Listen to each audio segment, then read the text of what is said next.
The Pit Press Podcast.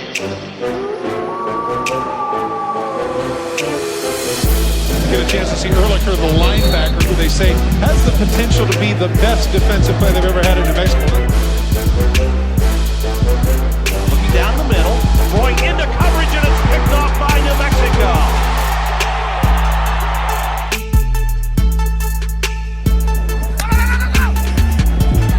Hear the no, but Christian Washington says yes, yes, yes! Christian Washington! I don't need to take a knee. I want 6! Touchdown, New Mexico! And Kendrick back through the air where he struggled. That time right on the money. Jordan Porter! How about that for New Mexico? Where's that been all night?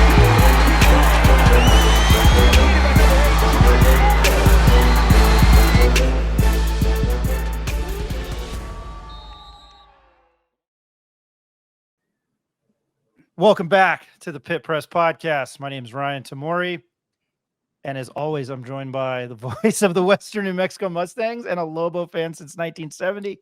His name is Ed Nunez. Ed, how are you?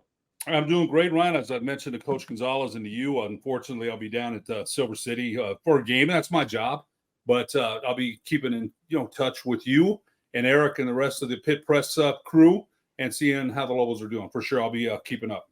I'm sure we'll be texting you if you can look at your phone while you're calling that game. If you can multitask that, more power to you. I will. I promise you. And we're men, so I don't know. Try to figure that one out. Yeah. It is the biggest week of the year. Maybe I'm making that up. Now that I've at least got to know Coach Gonzales a little bit better, there's one game he can't lose, and I think he knows that. Our guest today is UNM head football coach Danny Gonzales. They are 1-1. And they are coming off a very impressive 56-10 win over Tennessee Tech. I've heard what you've said post-game, and I've heard what you said at the press conference on Tuesday. So we are moving on.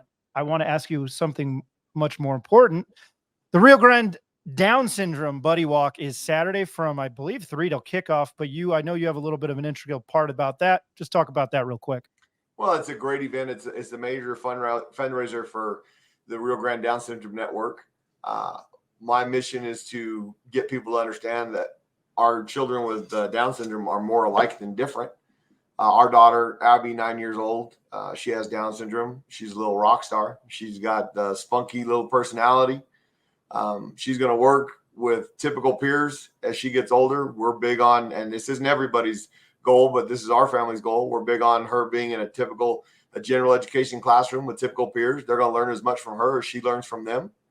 And the Rio Grande Down Syndrome Network has the Buddy Walk. We've correlated it with UNM football. It's going to be over on the baseball field prior to the game. It's a great event. There's going to be food from Lava Rock over there, hamburgers and hot dogs. We'll have the Buddy Walk. There'll be a lot of individuals with Down syndrome over there and their families. Teams, I mean, we've got teams that some people have 80 to 90 members on their team for the Buddy Walk. It's a great opportunity to spread awareness. Once again, they're more alike than different, and I will be passionate about that for my days. I have mentioned to you my good friend Mike Mattes. They have a child with Down syndrome, Jude. I lost my dad to two rare illnesses. I fell far from that tree because my dad was working on his PhD in electrical engineering, and here I am trying to attempt to be a sports reporter again. And my U.S. history degree from UNM. So that apple fell far from the tree. Moral of that story is I understand where you're coming from, and I can understand how difficult it can be with somebody, immediate family member with, I don't want to call it a disability, but that's ill. So that rings true to me. So I just wanted to ask you about that because I know it's passion. You're very passionate about that, so I appreciate that answer. Secondly, I know Sean Ryder pulled a quick one on you at the press conference. Jerry Kill, I didn't do much more research into it, but Jerry Kill has not been at practice. Do you have any sort of comment on that? Because I would imagine, I mean, even as a UNM alum and as we do this, I would want probably Coach Kill on the sideline, and I know that you are friends with him. Can you comment on that? Absolutely. I saw on Twitter today that he made an appearance at practice today and that they expect him to be at the game on Saturday, which is outstanding, awesome for their team, but for the game in general. I mean, there's plenty of things in life that are a lot bigger than football. and someone's health, especially a coach or whoever, a player that's involved in a certain game. I mean, that obviously takes precedent over anything.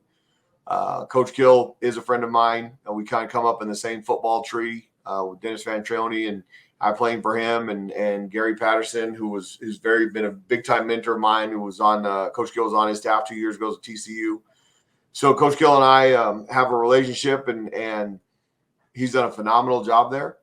I was praying for him yesterday when they said there was breaking news that he had a health issue, because I do know the health issues that he's had in the past. I have no idea if that's what it is, and I'm not speculating on that, but just prayers for him to be okay and for him to be on that sideline opposite of me on Saturday, because that's more important than the game itself.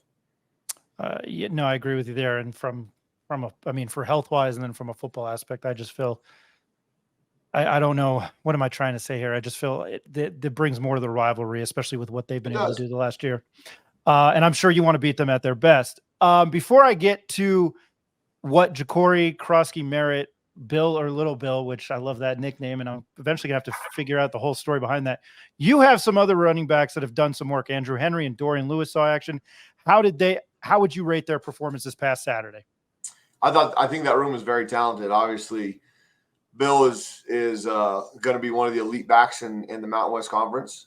Dorian has proven over the last couple of weeks that we don't lose much of a step when he goes in there. Andrew had some good runs on Saturday night. He's when he gets healthy, he adds another dynamic to that room. He's shifty, he's fast, hard to tackle. Sherrod White was really good against Texas A&M on the carries that he got. Probably deserved more carries. I mean, the problem is there's only one guy that gets to touch the ball on every play. If you're going to hand it off, they are guys that they work for each other. There's not jealousy in that room, which is kind of uncommon in today's world with all the social media and instant gratification that people want. Those guys push each other. They make the competition better in that room. I mean, the one I didn't even mention, Christian Washington, it's not that he's not good enough. It's not that, I mean, those guys are pushing each other so hard. The ones that are playing are the ones that are doing the best job in practice and giving themselves the best opportunity to see the field. And right now it's been Ja'Cory and Dorian. UNM averaged 10.7 yards per play against the Golden Eagles. Bill, or Ja'Cory Krosky Merritt, had 162 rushing yards. He looked phenomenal. Dylan Hopkins threw for 4 touchdowns. What can you say about your offensive line's performance? That's why Ja'Cory and Dylan are having success. Obviously, we have some weapons at Dylan's disposal that he can get the ball to, spread it around. In the first 2 games, we've had over 9 people touch the football on offense, which is really, really good, a good problem to have. Dylan has got a laser point precision arm. He's got a strong arm. He's been in this scheme for 5 years, which is a significant help. It was like having a coach on the field when you're trying to install a new offense. And then the 5 guys up front have played really well. CJ James, our center, number 51, he has been a vocal leader. He's been a physical leader, leader by example. I mean, he has really taken control of those guys up front, and that's what you want your center to do. And then Dylan, the way he handles the huddle is just really, really impressive. Those guys won't have success if the 5 in front of them don't do what they're expected to do and what they've been doing the last 2 weeks. Little Bill, so Ja'Cory Krosky Merritt, he goes by Bill. He introduces himself as Bill. Everybody calls him Bill. When he was a young kid, he shaved his head bald. His mom shaved his head bald. And he looked like Little Bill from the Bill Cosby cartoon show. And everybody started calling him Little Bill, and it turned into Bill, and that's pretty much what he goes by now. That's funny. I love that. At least we we know the origin of that now, and we can relate to that. You know, Coach, one of the things you said, and I remember watching in the opening drive, I'm up in the Zia box with a friend of mine, and Tennessee Tech hit you with some short passes. And they were making some strides down the field. You adjusted. One of the things you said in the paper was it came down to some nervousness, and we finally were the better athletes and made the plays that you needed to make. But Tennessee Tech was 10 of 18 on third down. Is there any reason for concern going into this weekend's game against the Aggies? Lack of discipline. I mean, we gave them 5 first downs with penalties. You take away 5 of those, they're 5 of 18. It's a significantly different game. We had the very first third down, 3rd and 6, were in a rolled up coverage, we weren't aggressive enough in attacking the running play that they ran to get the first down. And then the next 4 third downs, we jump off sides. I think some of that was anticipation. Some of that's lack of discipline. We got better as the game went about. They converted 6 third downs on that first drive. That's terrible. You have 6 opportunities and one of them being a touchdown. You have 6 opportunities to get off the field. You can't capitalize. You can't give them 4 of them. They earned 2 of them, the touchdown and the very first one. You're not going to be successful on defense as a team if you're going to give up first downs at that rate. Now, the second half, they were 2 of 9 on third down, which is more of our standard. I thought in the second half, and we've had an issue around here coming out of the locker room and holding on to what we're doing or building on it. We've had leads in the first half the past 2 years where we come out in the second half and play terrible. It's been a big emphasis in our system, in our program. And I thought those guys came out. We got a 3 and out, scored in 3 plays, got a turnover, scored in 1 play, got another 3 and out, and then drove the ball down, and Ja'Cory popped another run. So that was really good to be able to go off of that movement. We've got to eliminate 8 of the 13 penalties that we had on Saturday were dead ball fouls, 5 offsides on the defense, 3 false starts on offense, and a delay of game. You're not going to be successful as a football team if you have dead ball penalties. When the ball is not moving, you can't hurt yourself. And so if we can eliminate those, it'll give us a lot better chance of continuing to be successful as the season goes along. Coach, I got to tell you this, that had a chance to work with Tavion Combs last week, Albuquerque High versus West Mesa. He was our color commentator, broke down those coverages. Cover 2, they're going to cover this, cover that.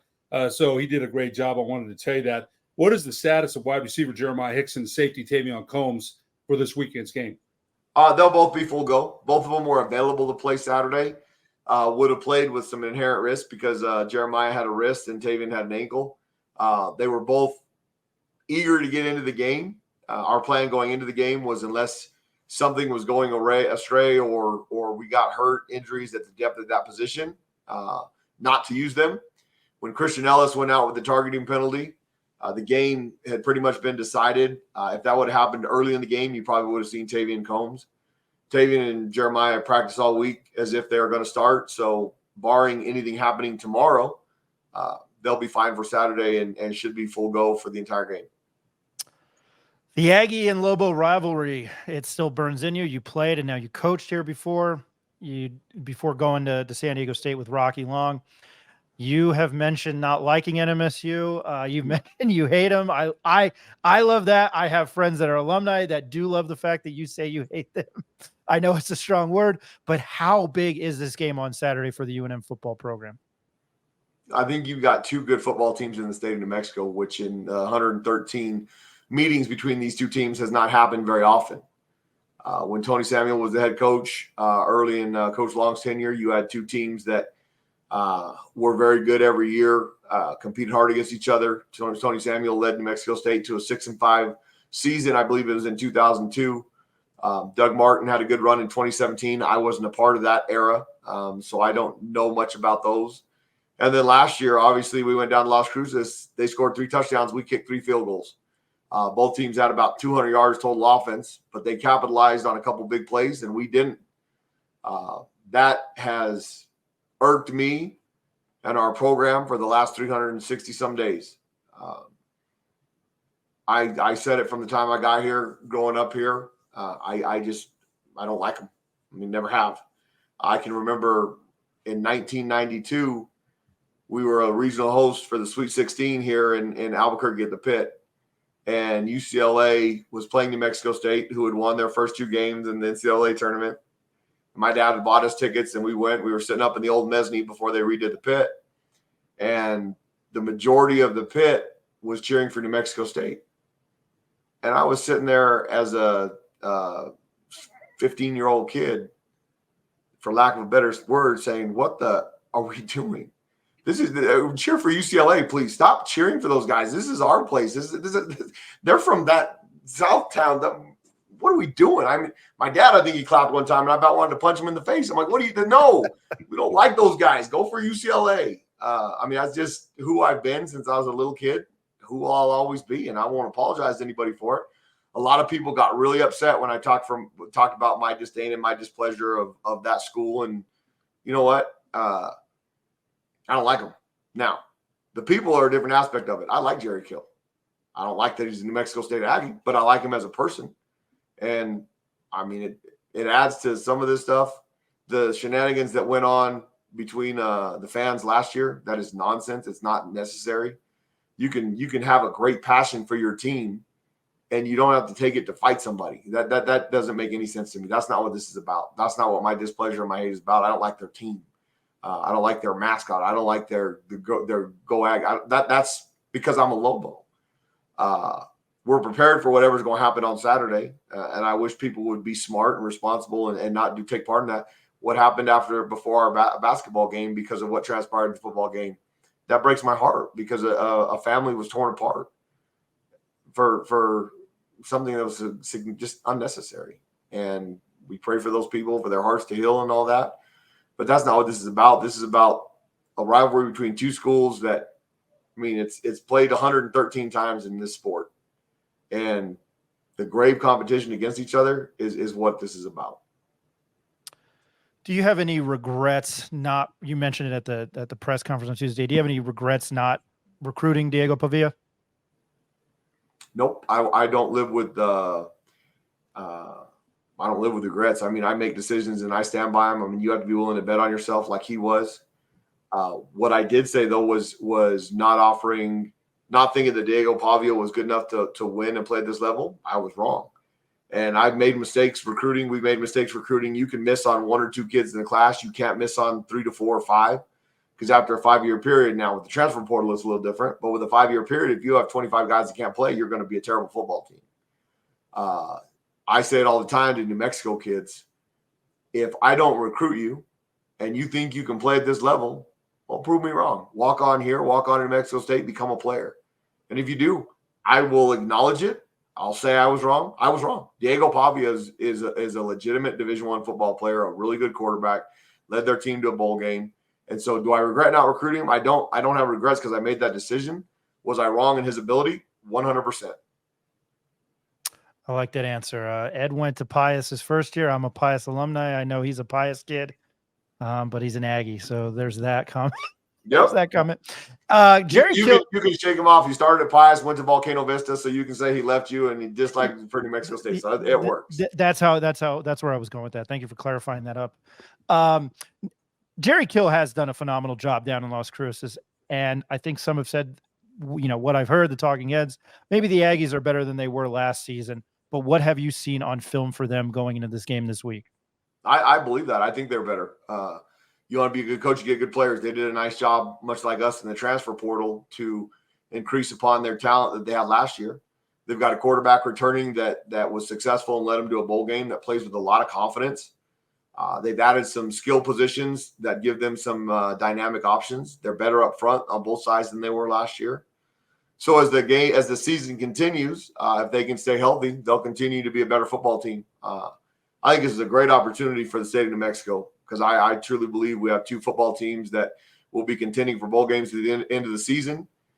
There's no reason that we shouldn't break the all-time attendance record of 44,142 here at the University Stadium. Will we get there? I have no idea. I'd be disappointed if we don't because I think it's a great opportunity for our community, for our state. People talk about all the time that they want to be in a big-time sports environment like we had in the pit the last few games after we started 14-0. Well, you've got a great opportunity because guess what? It's not very expensive. The weather's going to be 80 degrees. You've got 2 good football teams. You can't ask for anything better than that. Coach, it's funny you mentioned that game with 44,000. I was there. I was there, and I remember having to park way out there in the dirt. I remember one Aggie, the Lady fan and a Lobo fan screaming at each other, mostly in fun. Nobody started fighting or punching, but I remember watching that. So it's an intense rivalry. There's no question about it. You mentioned the team was a little bit tight and nervous last week. You expect a bigger crowd. We hope it's over 40,000. That'd be great. Do you see any? Do you think that will be an issue with your team? The adrenaline, the butterflies. Do you think they'll be a little bit more calmer this week? It was an home opener. last week, but this is the, as Ned James calls them, the little brothers from down south. Yeah, I don't think I don't anticipate that at all. I mean, it's crazy. They didn't act that way before we played Texas A&M, and I was a little bit surprised. I think they were when I say they were tight nervous, I think it was almost on the point of they were afraid to mess up. And when you play like that, you don't play good.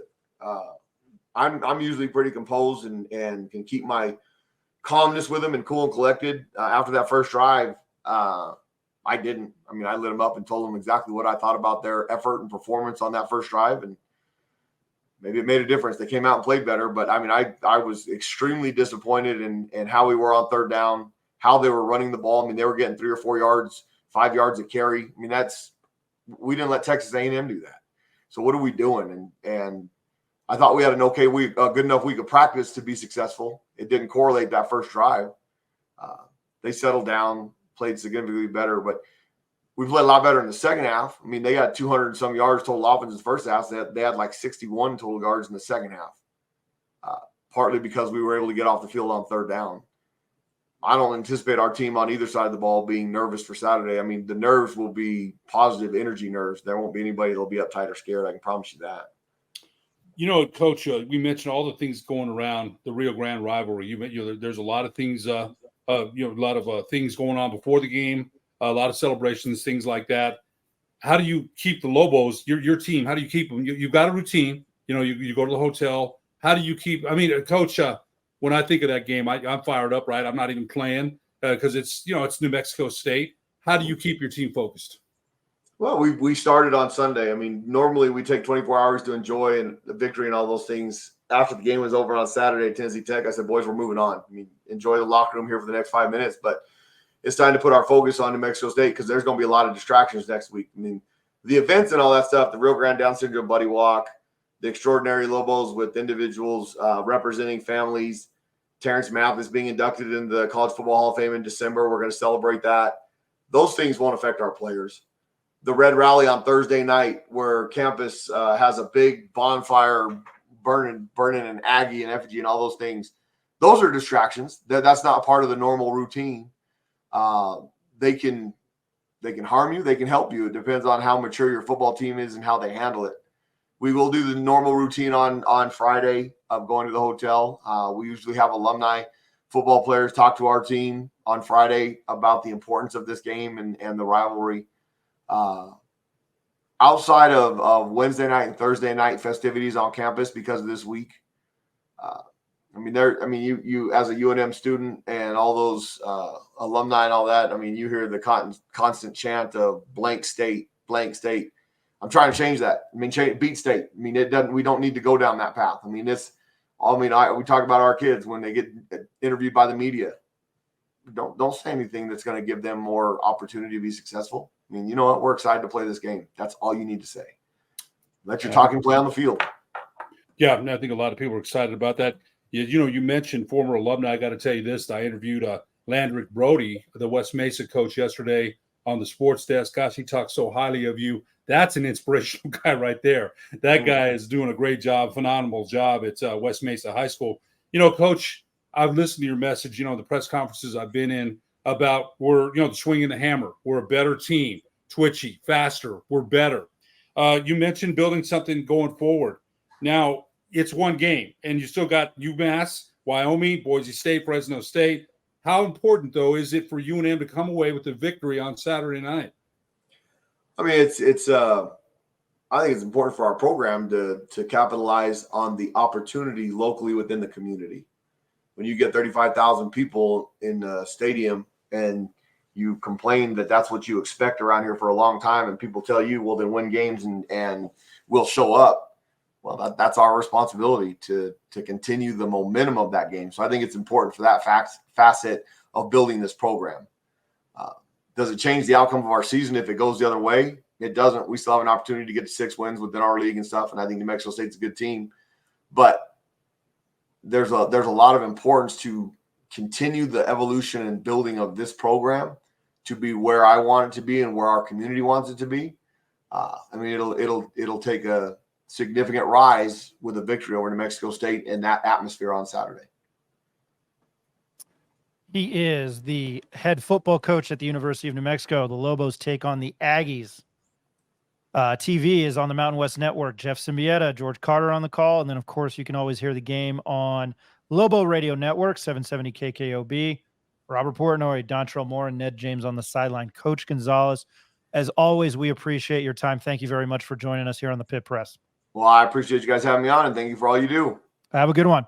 Good luck, Coach. You guys too. Be safe going down there Friday, Ed. Thanks, Coach. Appreciate it. Appreciate it, Coach. Have a good Go one. Lobos. That's right.